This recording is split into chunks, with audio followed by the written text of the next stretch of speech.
BRS ప్రభుత్వ హయాంలో చేపట్టిన కరీంనగర్ అభివృద్ధిని కేంద్ర రాష్ట్ర ప్రభుత్వాలు కుమ్మక్కై అడ్డుకున్నాయని మాజీ మంత్రి స్థానిక ఎమ్మెల్యే గంగుల కమలాకర్ అన్నారు. నగరంలోని 64వ డివిజన్లో సాధారణ నిధుల నుండి 20 లక్షల రూపాయలు వెచ్చించి చేపట్టిన సీసీ రోడ్డు పనులకు ఆయన కొబ్బరికాయ కొట్టి భూమి పూజ చేశారు. తమ ప్రభుత్వ హయాంలో 350 కోట్ల సీఎం అష్యూరెన్స్ నిధులు, 125 కోట్ల ఆర్ఎండ్బి నిధులతో మట్టి రోడ్లు లేని నగరంగా కరీంనగర్ లో సీసీ రోడ్లు నిర్మించామని, కానీ ప్రస్తుత కాంగ్రెస్ ప్రభుత్వం వాటిని అడ్డుకుందని ఈ సందర్భంగా గంగుల కమలాకర్ అన్నారు. కేంద్ర మంత్రి బండి సంజయ్ కానీ కాంగ్రెస్ ప్రభుత్వం కానీ కరీంనగర్ కార్పొరేషన్ అభివృద్ధికి ఒక్క పైసా నిధులు తేవడం లేదని మండిపడ్డారు. తమ హయాంలో చేపట్టిన అభివృద్ధి తప్ప కొత్తగా ఎలాంటి అభివృద్ధి జరగడం లేదన్నారు. తమ హయాంలో చేపట్టిన అభివృద్ధిని కొనసాగించాలని డిమాండ్ చేశారు. ఈ కార్యక్రమంలో ఎమ్మెల్యే గంగుల కమలాకర్ తో పాటు బీఆర్ఎస్ పార్టీ నగర శాఖ అధ్యక్షులు చల్ల హరిశంకర్, మాజీ కార్పొరేటర్లు బాల రమణారావు, గందే మహేష్, ఐలేందర్ యాదవ్, నాంపల్లి శ్రీనివాస్, నక్క కృష్ణ, బోనాల శ్రీకాంత్, మాజీ సుడా డైరెక్టర్ నేతి రవివర్మ, పలువురు ప్రజాప్రతినిధులు, పార్టీ డివిజన్ అధ్యక్షులు తదితరులు పాల్గొన్నారు.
కేసీఆర్ గారు ప్రభుత్వం ఉన్నప్పుడు కరీంనగర్ యొక్క రూపురేఖలు మార్చాలని చెప్పేసి సీఎం అసిస్టెన్స్ కింద 350 కోట్లతో పాటు ఆర్ఎండ్బి నుంచి 125 కోట్లతో పాటు స్మార్ట్ సిటీ కింద కూడా కేంద్ర ప్రభుత్వం ఒప్పించి కరీంనగర్ తీసుకురావడం వల్ల ఈరోజు కరీంనగర్ రాష్ట్రంలో ఒక గొప్ప నగరంగా మార్చుకున్నాం.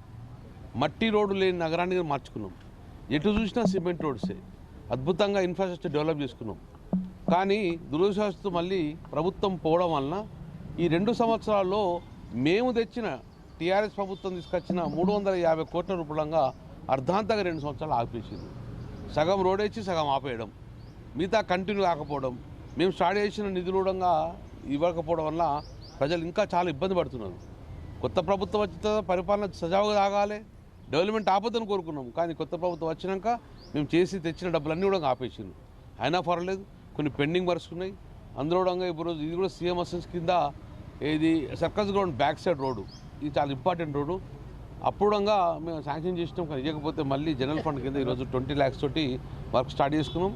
కాంట్రాక్ట్ చెప్పాము, తొందరగా కంప్లీట్ చేయండి. ఎందుకంటే ఇవి లింక్ రోడ్స్, ఇవన్నీ కూడా అది సిమెంట్ రోడ్ ఇది సిమెంట్ రోడ్ మధ్య లింక్ రోడ్స్ కాబట్టి మా బాలరామరావు గారు ఒప్పించేసి కాంట్రాక్ట్ ఒప్పించేసి ప్రజలకు సౌకర్యార్థం ఉండాలని చెప్పేసి ఈరోజు 20 lakhs తోటి రోడ్ స్టార్ట్ చేసినాం. వెనువెంటనే కంప్లీట్ చేస్తాం. నేను ప్రభుత్వాన్ని డిమాండ్ చేస్తున్నా, అటు కేంద్రంలో ఉన్న బీజేపీ ప్రభుత్వాన్ని, రాష్ట్రంలో ఉన్న కాంగ్రెస్ ప్రభుత్వం, ఈ ఇద్దరు ప్రభుత్వాలు మీరు ఏం చేస్తున్నారు? అసలు మీరు తెచ్చిన నిధులు కంటిన్యూ చేస్తలేరు, మీరు రూపాయలు ఇస్తలేరు. మీరు రేకున్నా పర్లేదు, మీరు తెచ్చినైనా నడిపివని చెప్పేసి వాళ్ళు డిమాండ్ అవుతున్నాం. 2 ప్రభుత్వాలు కూడా పలుకొని ఈ కరీంనగర్ నగరాన్ని మళ్ళా అంధకారం తెచ్చే ప్రభుత్వం చేసే పరిస్థితి ఉంది. మేము తెచ్చిన డబ్బులను వెనువెంటనే స్టార్ట్ చేయాలని చెప్పేసి మా ప్రధాన డిమాండ్ చేస్తున్నాం.